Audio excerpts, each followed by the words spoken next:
Europe's car makers are asking for help on the bloc's carbon emission rules, which implies steep fines starting next year.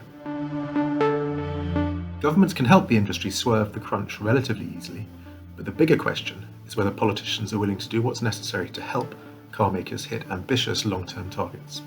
The European Automobile Manufacturers Association last week called for relief on 2025 carbon targets, which it fears could result in multi-billion euro fines. The rules require a 15% cut relative to 2021 levels in the average amount of carbon emitted per car per kilometre. Yet the blame doesn't lie exclusively with the companies. One problem is that electric vehicle sales are going into reverse across the bloc. It's partly down to high costs, arguably worsened by limited state subsidies and the scant options for car charging.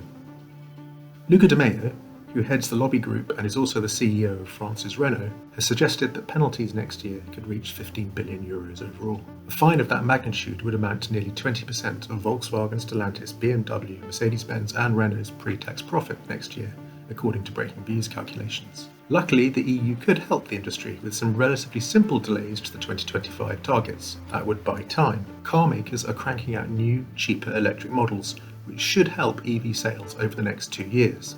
The tougher issue is what happens after that, with a 55% cut to emissions required to hit 2030 targets and a total phase-out by 2035.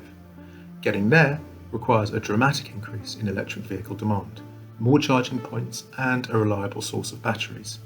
To hit those longer-term targets, governments will need to put their own hands in their pockets.